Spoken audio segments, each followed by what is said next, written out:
Now, for more on President Xi Jinping's visit to Ecuador, let's talk to our correspondent Paulo Cabro in Quito. Paulo, tell us more about President Xi Jinping's agenda in Ecuador. Well, right, as you were saying, a historic visit to Ecuador, the first since these two countries established diplomatic relations back in 1980. And he had a full afternoon today here.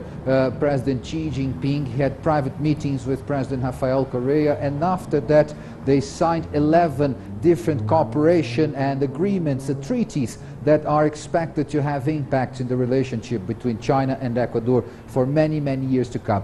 These were agreements and cooperation treaties in the most different areas. Financial, 4 of them were in financial areas, but there was also culture, energy, aid for the earthquake. You know, there was an earthquake in Ecuador in April this year, and China was among the first countries to come out and help with first relief efforts and then with reconstruction efforts. President Rafael Correa thanked China for this help and also now established another partnership so they can keep up with the reconstruction of the areas that have been devastated. After signing these 11 treaties, then both presidents made their statements to the media, statements to their nations, and both of them went along the same lines, reaffirming their disposition to strengthen and deepen even more these ties between China and Ecuador. You know, these diplomatic relations have been on since 1980, but it was mainly over the last 10 years that we've seen them really grow the relationship between Ecuador and China. China invested in excess of $10 billion here in Ecuador over the last decades. Important projects, particularly in infrastructure like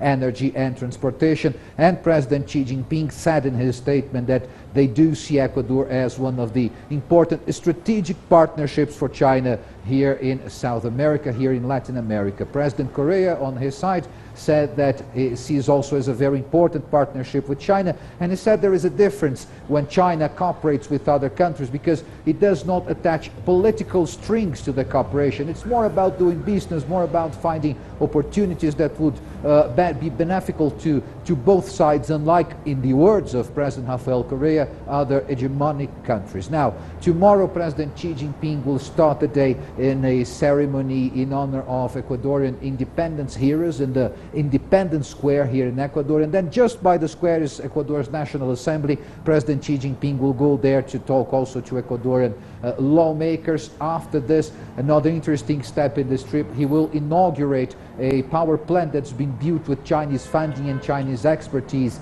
The Coca-Cola Sinclair, the biggest power plant here in Ecuador right now, will be symbolically inaugurated by President Xi Jinping before he goes back to the airport to take off them to Peru, where he will take part in the meeting of APEC leaders.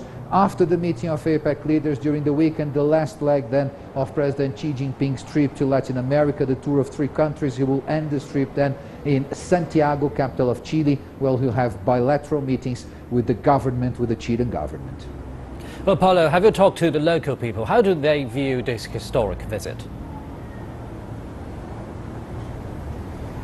Look, there was much anticipation, and above all, there is wide recognition here in Salvador of the importance of the Chinese cooperation over the last decade. It's true that Chinese investment here, particularly in the areas of energy and transportation, as you're saying, really helped to change the shape of the country. No, there were some roads as I traveled down, for example, to visit the Coca-Cola Sinclair power plant. Some people told me, look, this road was awful. It was like 1 lane, and now it's been reformed. It's been revamped with Chinese cooperation here. Also in terms of energy, just 10 years ago, Ecuador is a country completely reliant on oil and gas and even on energy imports, and right now almost 90% of its energy comes from renewable sources, particularly hydroelectric power. So this has really changed here. Now, I did hear also from some people concerns if there would be too much influence here, too much presence of China in a small country. No, it's really could be an unbalanced relation due to the size of both countries. But what we hear